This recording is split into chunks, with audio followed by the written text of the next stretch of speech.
Coucou mes étoiles, bonjour, plutôt bonsoir parce que ici c'est la nuit, donc je voulais faire cette vidéo là rapidement avant de dormir, de me coucher. Et c'est une vidéo que j'avais promis dans une de mes anciennes vidéos. Je disais qu'un jour je reviendrai avec une vidéo qui parlera des métiers qui attirent les empathiques, les hauts potentiels émotionnels et les hauts potentiels intellectuels. Et donc aujourd'hui, je vous amène cette vidéo là. Et je sais que ça va beaucoup vous aider, ça va vous faire du bien.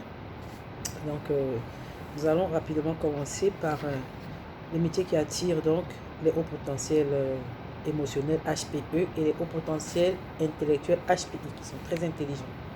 Et donc, on pourrait penser que ce sont les métiers comme la politique, comme le journalisme, ben oui, ça encore ça va, la politique, ou des métiers tels que chef d'entreprise, parce que c'est des gens très intellectuels et tout. Et ben non, c'est d'autres choses qui les attirent.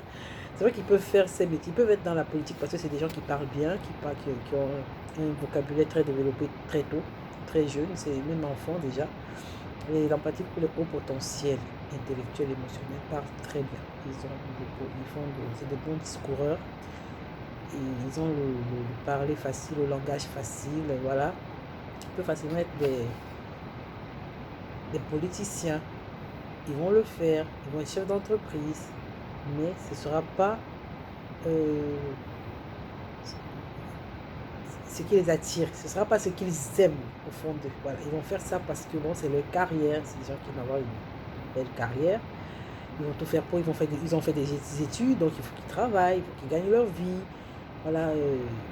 Mais souvent en fin de vie, ils vont aller vers ce qu'ils aiment. Voilà. La quarantaine, la cinquantaine. Vous allez voir, soit ils vont changer ils vont se reformer ou changer de branche, ou ils vont partir de la boîte où ils sont pour pouvoir créer leur propre structure, pour pouvoir vraiment exercer leurs dons, leur potentiel dans leur mission de vie. Parce que une fois ils auront découvert quelle est leur mission de vie, et ils iront vers cela pour pouvoir manifester leur plein potentiel. Et je reviendrai également encore ici avec une vidéo qui parlera de la mission de vie. Comment découvrir sa mission de vie? Quelle est la mission de vie? Quelle est ma mission de vie? Comment je peux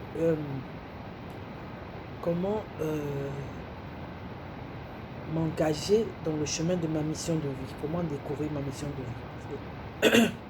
On va en parler. Je ne peux pas en parler ici parce que ça va me prendre beaucoup de temps. Mais je reviendrai avec ça, je vous promets, avec cette vidéo-là.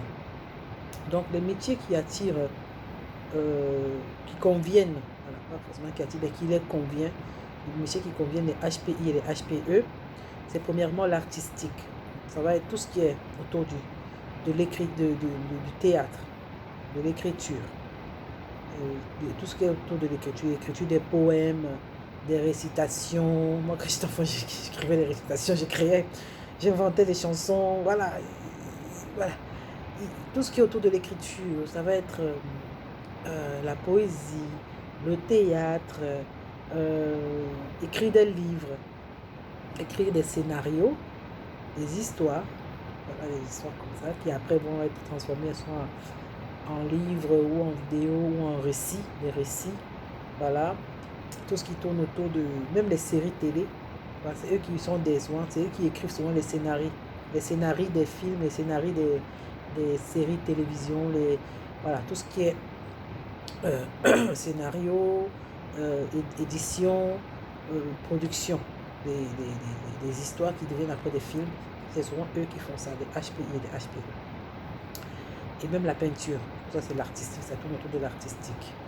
Donc après, deuxième métier qui va vraiment convenir au potentiel, aux empathiques, c'est la musique. Tout ce qui tourne autour de la musique. Voilà, la musique, la danse, ils aiment bien danser. Tout ce qui, même s'ils ne savent pas danser, ils aiment bien danser. Tout ce qui tourne autour de la musique, autour des spectacles. Il y en a qui savent danser, il y en a qui ne savent pas suivre le rythme, mais ils aiment tout ce qui est rythmique, tout le rythme ils ont le rythme dans la peau, quoi. Ils adorent danser. Tout ce qui va tourner autour des spectacles, des chansons, de l'expression, de montage de vidéos. Voilà, tout ce qui demande de la stratégie tout autour de la musique. Voilà, éditeur de son, tout ce qui est un peu stratégique, qui demande l'accumulation des informations. Parce que le HPE, le HPI, en fait, ils ont un cerveau qui doit fonctionner. Alors, il faut un cerveau qui doit produire. Voilà. Vous savez, une série télé, il faut écrire le scénario ou les scénarios régulièrement. C'est-à-dire, quand ça commence, il y a le début, la première partie de la série. Après, il y aura une deuxième partie. Après, il y aura une troisième partie. Donc, l'histoire doit évoluer. Il faut un cerveau qui va produire, qui va suivre le fil de l'histoire jusqu'à la fin. Et ce sont le plus souvent des HPE, des hauts potentiels émotionnels ou intellectuels qui s'y collent, en tout cas, ils aiment bien. Ils aiment bien ce genre de choses. Donc la musique, maintenant, je disais, les spectacles, ils aiment bien organiser les trucs, penser à ceci, produire cela, faire des recherches pour faire des spectacles, voilà. Ils adorent faire ça. Là où on fait des recherches, là, il faut synthétiser les informations. Voilà, c'est leur dada, voilà, ils adorent. Et le troisième métier qui va les convenir ou les attirer, ce sera le consulting. Le consulting parce que, premièrement, ça leur donne la liberté dont ils ont besoin. Les HPI en pratique adorent être libres, comme l'air, comme des électrons dans l'air. Ils adorent avoir le temps qu'ils veulent pour faire ce qu'ils veulent faire. Ils n'aiment pas les contraintes. C'est les gens qui n'aiment pas avoir des contraintes. Ils n'aiment pas avoir des contraintes. Voilà, quelque chose qui les ferme comme dans une cage. Ils sont obligés. Voilà, même s'ils restent dans un emploi où il y a trop de restrictions, ils ne peuvent pas rester là longtemps. Ou ils ne seront pas à l'aise. À un moment donné, ils vont partir. Voilà, donc ils ont besoin de leur liberté. Donc, ce qui leur convient, le plus souvent, c'est souvent le métier de excusez-moi, de consultant, de freelance, où il est appelé juste pour venir résoudre certains problèmes. Il vient parce que voilà, c'est une consultation c'est des prestations de qualité où il vient juste déceler ce qui ne va pas. C'est des processus de qualité d'optimisation, comme je disais. Il va venir juste déceler la petite bête, le problème qui ne va pas dans telle ou telle entreprise et résoudre cela et repartir. Voilà. En fait, ils n'aiment pas rester dans la même routine pendant longtemps. Rester dans le même métier, les mêmes règles tous les jours, les mêmes gestes tous les jours, le même créneau, tous les jours, les mêmes... voilà. Ça ne va pas convenir à un HPI et à un HPE. Voilà. Quelqu'un de normal, il peut faire 25 ans dans une entreprise, il fait les mêmes choses tous les jours. Ça ne dérange pas. Il n'a pas de problème avec ça. Mais l'empathique, il va faire ça 5 ans. 5 ans même, maximum 6 ans, même pas 10 ans. Il ne pourra pas. Il va pas être à l'aise. Enfin, il y aura ce qu'on appelle le burn-out ou bien je sais pas quoi. Mais il va partir de là pour aller ailleurs. Ils aiment changer d'entreprise. Ils aiment changer de domaine. Ils aiment changer de... Voilà. Il faut qu'il y ait du nouveau en fait. Il faut qu'il y ait, voilà, qu'ils produisent, que le cerveau produise. Il ne va pas rester là à faire les mêmes gestes comme une machine. Non, ça ne va pas convenir à un HP ou à un HPI. Et donc, comme justement, ils ont cette capacité de facilement détecter la petite bête ou bien là où ça ne va pas, il peut entrer dans une salle, on lui demande peut-être une salle qui est décorée ou bien une salle par rapport à un architecte qui travaille et tout. Il peut entrer dans une salle, il va directement détecter là où il y a ce qui ne va pas dans la salle, il va directement dire ah ça peut-être cette peinture a été mise comme ça ou cette décoration là ne va pas comme ça avec le thème et tout. Même un texte, vous lui donner un texte à relire ou à éditer, tout de suite il va voir dans le texte le paragraphe qui marche, qui n'est pas bien fait, qui n'est pas bien écrit, ou s'il y a des fautes, il va tout de suite voir rapidement par rapport à un normal pensant qui va prendre plus de temps. Il doit rentrer dans le contexte, tout ça, lui direct, il va voir le truc direct et puis il va proposer des solutions.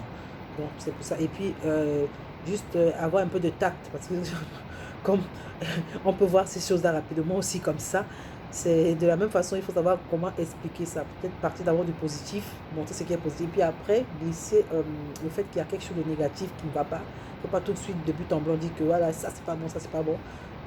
Quand vous faites du consulting, ça peut froisser les personnes qui ont eu à faire ce travail avant que vous ne veniez déceler la petite bête. Voilà. Donc également le HPE ou le HPI, qu'on appelle aussi le zèbre, le zèbre aura du mal à s'épanouir dans les tâches répétitives, ce que je disais tout à l'heure, habituelles, structurées, avec son côté multipotentiel. il peut faire beaucoup de choses. Donc, il ne va pas se contenter de faire une seule chose, de prendre ça et de mettre là, de prendre ça et de mettre là. Pour lui, c'est franchement, c'est d'un ennui. Vous ne pouvez pas imaginer comment il s'ennuie. Il s'ennuie tellement, il s'ennuie tellement. Et même les enfants à l'école. Les enfants, si vous avez un enfant multipotentiel, un enfant HPI, HPE, empathique, à l'école, il s'ennuie. En fait, il bouge beaucoup, il parle beaucoup. Parfois aussi parce qu'il s'ennuie, il ne sait pas quoi faire. Parce qu'une fois que la maîtresse a expliqué le cours, lui, il a compris. Il a compris, c'est fini, quoi. Pendant que les autres sont en train de poser les questions, lui, il a compris le truc. Il se demande, mais pourquoi est-ce que les autres, ils ne comprennent pas? Ils s'ennuient, le gars, ou la fille, ou votre fils. Donc, si la maîtresse, elle ne comprend pas, si la maman à la maison, elle ne comprend pas, et le gars, il est frustré. Il se dit, mais attends, je suis le seul à comprendre le truc ou quoi? Pourquoi ils sont lents à comprendre comme ça? Voilà. C'est pareil. Les adultes également multipotentiels, ils ne peuvent pas se contenter d'une tâche. Il va vouloir faire 10 tâches. Pourquoi ne pas faire 8 tâches, 7 tâches, 10 tâches, 8 tâches, 6 tâches, 4 tâches? Une seule tâche comme ça, répétitive, sans l'ennui à un niveau où vous ne pouvez pas comprendre. Vous comprenez, ceux qui sont multipotentiels, ils comprennent très bien ce dont je parle. Donc, il peut avoir un emploi structuré, comme je disais, il peut être PDG, machin, cadre de ceci, pendant un temps. Voilà, mais il aura besoin dans sa vie à un moment donné de s'occuper de ses passions. Ou alors il va travailler comme PDG, mais à côté, il va prendre un temps. Il ne pourra pas faire toute la journée au bureau. Il va prendre un temps.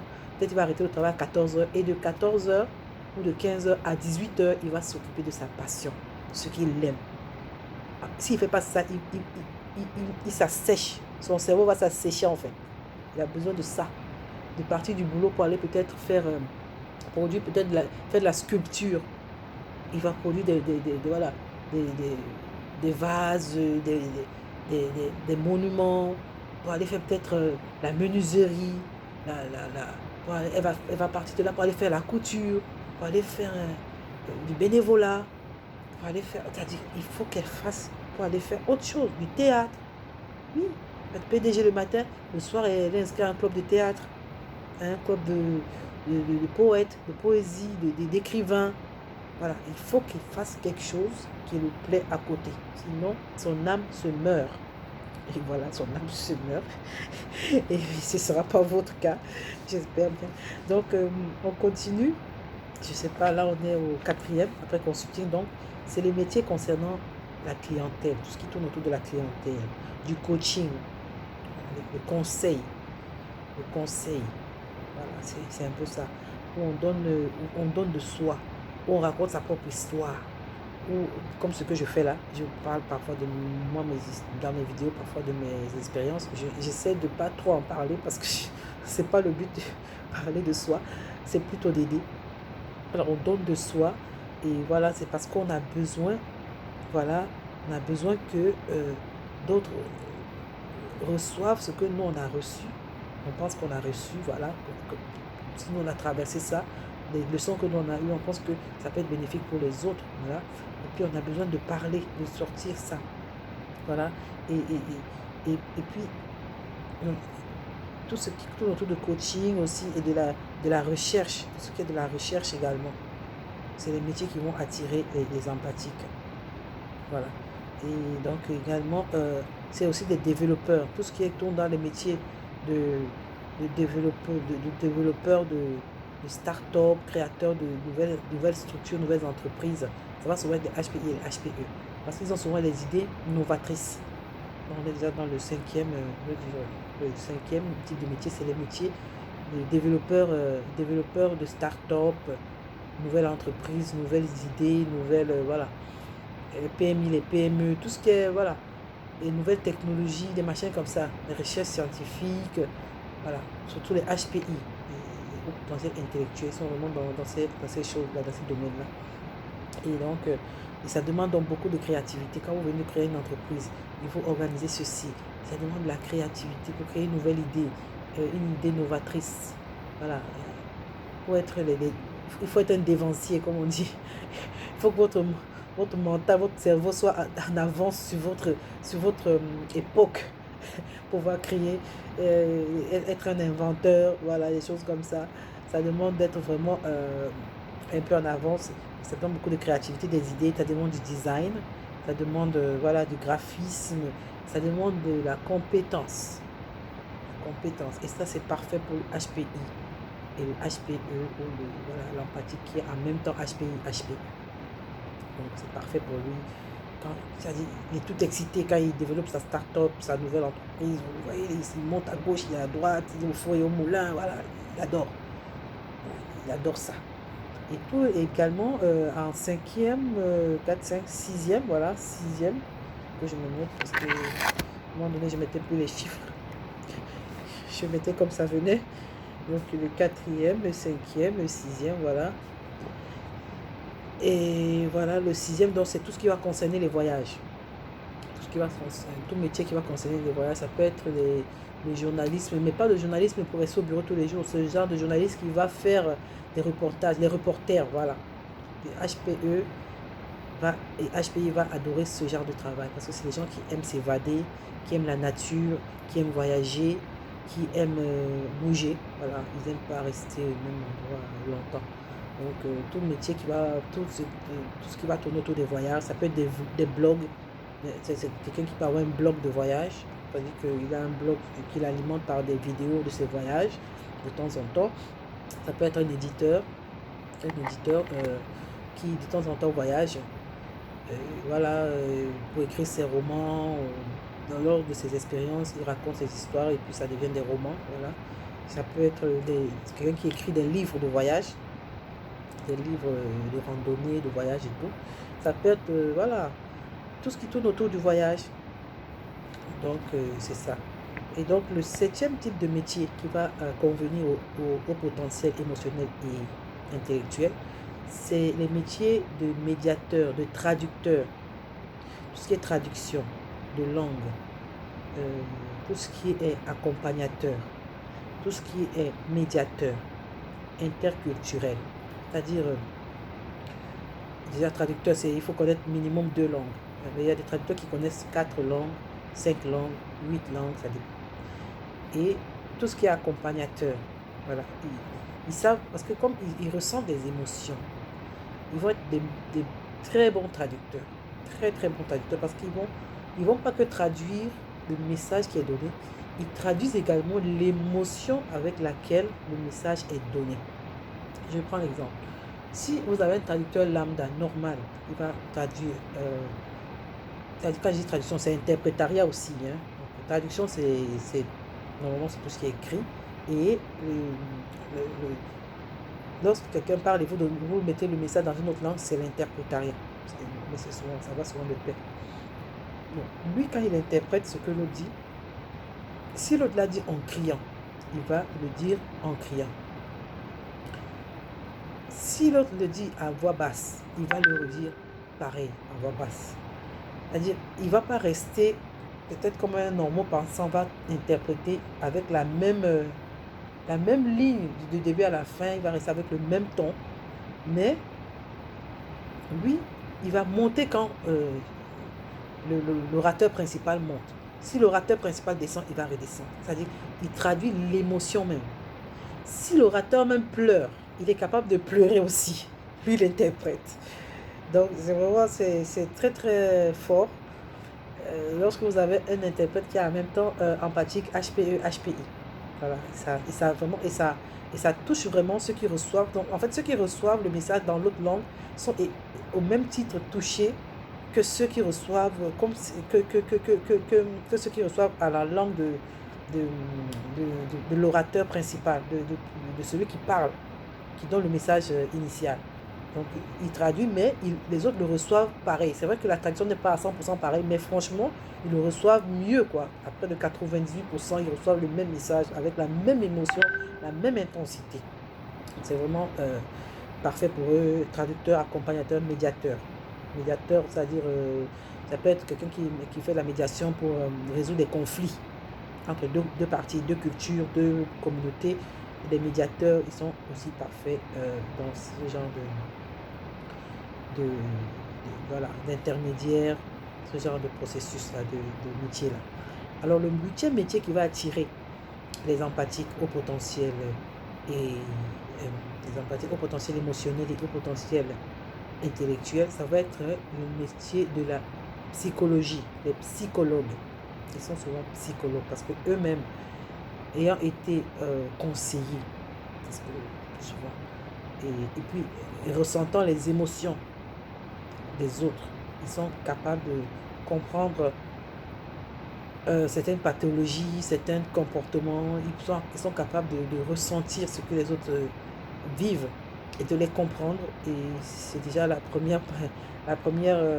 voilà, la première compétence d'un psychologue, c'est de pouvoir déjà écouter. Ils ont l'oreille qui écoutent, ils apaisent, ils conseillent, ils comprennent. Donc, c'est facile pour eux en même temps d'être psychologue, d'être thérapeute. Voilà, c'est un métier qui tourne autour de ça. Et c'est vrai, en Afrique, ici, on parle de thérapeute, psychologue, de docteur de l'âme. Voilà, ils soignent l'âme.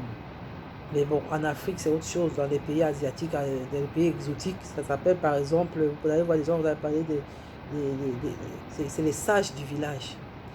Pas forcément les anciens, c'est des guérisseurs, non, pas guérisseurs, pas marabout, je ne parle pas de marabout. Vous allez voir souvent dans le village, il y a quelqu'un qui soigne, qui soigne les gens par les plantes, par les... Voilà, ça ne s'appelle pas psychologue en Afrique, parce qu'on n'a pas... Non, pas psychologue dans le sens de l'Europe, il n'y en a pas beaucoup en Afrique, mais il y a des gens comme ça dans les communautés qu'on connaît, comme étant, voilà, quelqu'un qui a de bons conseils, quelqu'un qui a de bons conseils, quelqu'un qui connaît les recettes pour pouvoir se soigner facilement avec les plantes. Il y a des personnes comme ça ressources dans le village, tout le monde les connaît. Ils ne fétichent pas, ce pas des féticheurs, hein, mais ils ont cette connaissance-là. Voilà, et on va vers eux lorsqu'on a une situation, lorsqu'on a un problème, lorsque, voilà, ça peut être le chef du village, ça peut être quelqu'un, un conseiller du chef qui est connu du village par tous, pour être quelqu'un qui a de bons conseils, quelqu'un qui arrive à apaiser les gens, qui arrive à, voilà, à lorsque les gens ont des problèmes, que ce soit mentaux ou bien de l'âme, qu'ils veulent se confier, ils peuvent aller vers telle ou telle personne. C'est ce genre de personne-là. Donc, et donc, en 9e position des métiers qui vont attirer les HPI et les HPE, c'est le métier d'architecte. Voilà, donc l'architecture, mais pas l'architecture dans le sens technique. Parce qu'une fois que ça devient trop technique, l'HPE et l'HPI, voilà, ils ne se retrouvent pas trop. Il faudrait que, voilà, c'est architecte, c'est-à-dire ce qui va se poser les questions du genre, quel est l'usage que le propriétaire va faire de ce lieu. C'est-à-dire, dans la conception. Voilà, lui, il est dans la conception, le design. Pour lui, c'est réfléchir. Qu'est-ce que le propriétaire va faire? Comment est-ce que je peux optimiser l'espace? Comment est-ce que le propriétaire va vouloir utiliser ceci comme ça? Comment on peut faire si... Il est là pour se poser ces questions-là et apporter des réponses. Mais lorsqu'on rentre maintenant dans le côté, la partie technique de l'architecture même, ils ne vont pas être très à l'aise là-dedans. Bon, c'est un peu ça. Le plus souvent, on travaille avec d'autres architectes, ou bien avec plus de techniciens, mais eux, ils seront dans la partie vraiment conception, design, et puis voilà, réflexion par rapport aux solutions à apporter, par rapport à l'espace, à la construction qui est faite. Donc, le dixième métier qui va attirer le haut potentiel émotionnel et intellectuel, ça va être tout ce qui tourne autour du social, le métier du social. Donc là-dedans, vous avez le bénévolat, aider les gens. Ça peut être bénévolat. Quand je dis bénévolat, ça ne veut pas dire qu'il n'a pas de compétences. Hein, non, vous pouvez être même médecin et décider de faire du bénévolat. Ça veut dire, voilà, vous vous sacrifiez au lieu de rester dans votre confort parisien ou je ne sais pas quoi, vous décidez d'aller dans les pays vraiment où il n'y a même pas, voilà, il n'y a que le minimum pour vivre, quoi, pour aller aider les gens là-bas. Vous voyez, vous avez des compétences, mais vous décidez d'aller aider. Ou même dans votre propre pays, vous pouvez rester sur place ou bien chez vous, dans votre pays, mais vous décidez d'aider les gens qui souffrent par rapport à vos compétences. Ou même si vous n'avez pas de compétences du tout, vous allez aider les gens. Faire du bénévolat, les aider dans... Voilà. En fait, c'est les valeurs que vous avez. Vous avez besoin de mettre en pratique ces valeurs-là. Voilà, d'aider le prochain, le social, et voilà, aider à distribuer, par exemple, les colis alimentaires, aider à distribuer des vêtements, des médicaments, voilà, voilà, aider les jeunes qui n'ont pas d'éducation en leur donnant des cours gratuitement, voilà, pour qu'ils puissent avoir aussi un minimum d'éducation pour pouvoir demain devenir des personnes, voilà, des grandes personnes, avoir aussi un travail, un métier, voilà, devenir des gens bien. Donc, ce sont ces valeurs-là que vous avez. Vous avez cette grande empathie, parce que vous êtes des empathiques à la base. Donc, vous êtes des empathes et vous avez cette grande empathie, vous avez pitié. Vous avez pitié des gens qui souffrent. Et voilà, ce sont vos valeurs. Et vous mettez votre temps et votre énergie donc à faire cela. D'accord. Mais comme je disais, c'est pour aider. Voilà, c'est pour aider, c'est pas pour après avoir de l'argent derrière. Voilà. Donc c'est un peu ça. Maintenant, le conseil stratégique, voilà. Donc ça c'est le 11e, parce que je ne me suis pas mis les numéros. Le 11e métier qui va attirer les empathiques, ça va être tout ce qui est autour du conseil, de la stratégie d'entreprise. Conseil, stratégie d'entreprise. On revient tout dans le conseil. Voilà. Donc, les empathiques, vraiment, beaucoup de leur métier tourne autour du conseil. Du conseil voilà. Apport des solutions, c'est les apporteurs de solutions. Une fois qu'il a apporté la solution, il a trouvé la solution, en fait, il n'a plus de rôle à jouer. Il va se barrer, il va aller ailleurs, chercher là où il y a d'autres problèmes pour apporter des solutions. Donc, tout ce qui se tourne autour des conseils, stratégies d'entreprise. Et puis, c'est des gens qui, comme stratégie d'entreprise, c'est des gens qui créent beaucoup d'entreprises. Un empathique, dans sa vie, il peut créer même 6 entreprises, 6 business. Il va créer un maintenant, il va le conduire jusqu'à ce que ça va atteindre un niveau un peu, voilà, ça va commencer à marcher, ça va atteindre un niveau où il y a déjà beaucoup de clients, voilà, ou bien il a déjà, au début il était seul, il donnait à 3-4 employés. Une fois que ça passe peut-être à 10 employés, ça devient maintenant trop, il faut trop structurer, il y a trop de formalités à faire, il y a trop de paperasse, trop d'administration. Et une fois que ça devient, ce n'est plus, en fait, une fois que ça devient trop structuré, ce n'est plus intéressant pour lui en fait. Il va partir, il va laisser à quelqu'un d'autre, il va donner, voilà, il va faire une procuration à quelqu'un pour s'occuper de ça. Lui, il va aller faire autre chose, il va aller créer une autre entreprise. Parce que lui, il a besoin de nouveautés, il a besoin de changer. Et c'est régulier, c'est un cycle en fait. Dans sa vie, après 5 ans, après 10 ans, il va vouloir passer à autre chose. De mieux, voilà. Pas en moins, mais en mieux. Voilà, il va tout le temps changer. C'est pas qu'il va dissoudre sa première entreprise, non, il va se retrouver peut-être avec 2-3 entreprises, 4 entreprises. C'est des gens comme ça. Mais qui arrivent à s'organiser pour pouvoir tout gérer. Voilà, en déléguant, il va déléguer, voilà, il va déléguer ses fonctions. Et puis il est toujours en train de courir en fait, toujours en train de produire, toujours en train de chercher. Voilà, c'est des gens comme ça. Jusqu'à la mort. Ils vont pas s'arrêtent pas en fait. Ils sont toujours en train de, même étant âgés, ils sont en train de, vous allez les voir, ils vont s'inscrire en fac. il va s'inscrire pour étudier encore à 50 ans. C'est les gens qui, voilà, ils sont comme ça. Toujours en train de chercher, toujours en train d'apprendre.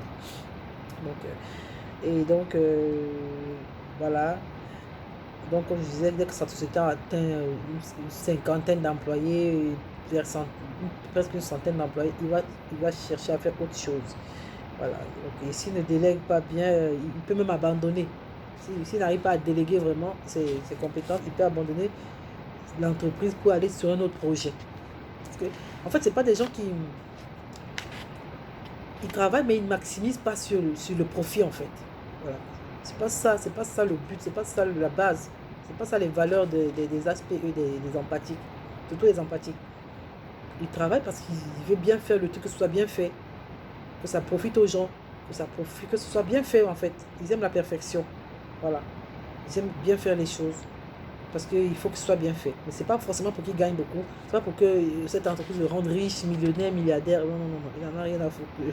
Voilà. C'est vrai qu'il faut de l'argent pour vivre, mais il n'est pas focalisé sur l'argent. Voilà. Et puis je ferai une autre vidéo pour parler du rapport de l'argent et de l'empathique. pour revenir sur ce point-là. Donc après, on a le dernier c'est-à-dire le 12e, donc il y en avait 12 métiers. Voilà, maintenant le titre de la vidéo, c'est 12 métiers. Voilà. Donc, il y a le 12e métier, le dernier, c'est le métier de philosophe, tout ce qui tourne autour de la philosophie, philosophe, chercheur, auteur, développeur de nouvelles théories. Voilà. Ça va intéresser beaucoup les empathiques et les HPI, les HPE. Donc, notez que parmi ces 12 métiers, ça vous faites bien le... Il y a un fil conducteur qui va sur les 12 métiers, c'est que c'est les gens qui aiment conseiller, qui aiment parler aux autres, qui aiment voilà, aider. Voilà. Et ces métiers-là sont un peu différents des métiers structurés comme le métier de juge, de directeur de ressources humaines. Il faut être voilà, carré, il faut suivre des instructions, machin. Et même médecin, c'est un peu difficile pour eux parce qu'ils ne supportent pas le sang, la vue du sang. Les empathiques surtout, ils ne supportent pas. Donc ça va être un peu ça. À cause de leur forte empathie, il y a des métiers qu'ils ne feront pas forcément. Ou bien s'ils le font, ils ne seront pas à l'aise. Ils vont le faire, après ils vont changer de métier. Donc c'était ça pour aujourd'hui. J'espère que la vidéo vous a plu. On se revoit dans une prochaine vidéo. Coucou, ciao, ciao.